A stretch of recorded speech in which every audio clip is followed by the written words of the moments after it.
ശ്രീലങ്കയിലെ ഹമ്പൻടോട്ട അന്താരാഷ്ട്ര തുറമുഖം ചൈന മർച്ചന്റ് തുറമുഖ കമ്പനിക്ക് 99 വർഷത്തിന് പാട്ടത്തിന് നൽകി. ഇത് ഇന്ത്യയെ സംബന്ധിച്ചിടത്തോളം അത്ര നല്ല ന്യൂസ് അല്ലായിരുന്നു. കൊളംബോ കഴിഞ്ഞാൽ ശ്രീലങ്കയിലെ രണ്ടാമത്തെ വലിയ തുറമുഖമാണിത്.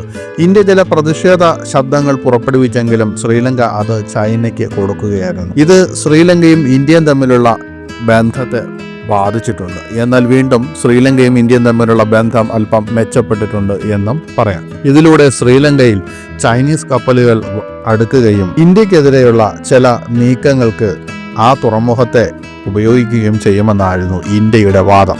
എന്നാൽ ഇപ്പോൾ ശ്രീലങ്കയിലെ തന്ത്രപ്രധാനമായ കപ്പൽശാലയുടെ നിയന്ത്രണം സ്വന്തമാക്കി ഇന്ത്യ ചൈനയുടെ അപ്രമാദിത്വത്തിന് തിരിച്ചടി നൽകിയിരിക്കുകയാണ്. ശ്രീലങ്കയുടെ തലസ്ഥാനമായ കൊളംബോയിൽ രാജ്യാന്തര കപ്പൽപാതയോട് ചേർന്നുള്ള തന്ത്രപ്രധാന കപ്പൽശാലയുടെ നിയന്ത്രണം ഇന്ത്യ സ്വന്തമാക്കിയിരിക്കുകയാണ്. ഇന്ത്യയുടെ കേന്ദ്ര പൊതുമേഖലാ സ്ഥാപനമായ Mazagon Dock Shipbuilders Colombo ഡോക്ക്യാർഡിന്റെ 51% ഓഹരികൾ 455 കോടി രൂപയ്ക്ക് സ്വന്തമാക്കി വാങ്ങാൻ ധാരണയായെന്നാണ് റിപ്പോർട്ടുകൾ. ഇത് ചൈനയ്ക്ക് വൻ തിരിച്ചടി തന്നെയാണ്. ശ്രീലങ്കയിലും ഇന്ത്യൻ ഓഷനിലും സ്വാധീനം ശക്തമാക്കാൻ ശ്രമിച്ച ചൈനയ്ക്ക് ഇതിലൂടെ ഒരു തിരിച്ചടി തന്നെയാണ് ഇന്ത്യ നൽകിയിരിക്കുന്നത്.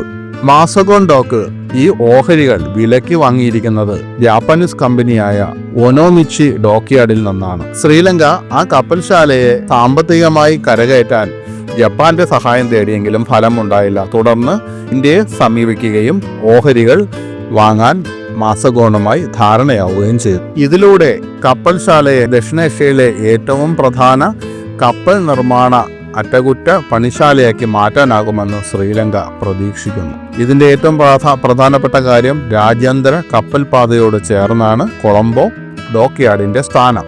മാത്രമല്ല ഇതിന്റെ ഏറ്റവും വലിയ പ്രത്യേകത വിദേശത്തേക്കുള്ള മാസഗോണിന്റെ ആദ്യത്തെ ചുവടുവയ്പുമാണ്. കൊളംബോ ഡോക്ക്യാർഡ് ഇതിനകം തന്നെ നിരവധി വെസലുകൾ ടാങ്കറുകളൊക്കെ നിർമ്മിച്ചിട്ടുണ്ട്. India, Japan, Norway, France, Africa എന്നിവിടങ്ങളിലേക്ക് കയറ്റുമതിയും ചെയ്തിട്ടുണ്ട്. 4 ഡ്രൈ ഡോക്കുകളുള്ള കപ്പൽശാലയ്ക്ക് നിലവിൽ 2500 കോടിയിലേറെ രൂപയുടെ ഓർഡറുകളും ഉണ്ട്. മാസഗോൺ ഡോക്ക് മുംബൈ ആസ്ഥാനമായ കേന്ദ്ര പൊതുമേഖല പ്രതിരോധ കമ്പനിയാണ്. കൊളംബോ ഡോക്ക്യാർഡിനെ ഏറ്റെടുക്കാനുള്ള നടപടികൾ 6 മാസത്തിനകം പൂർത്തിയാകും.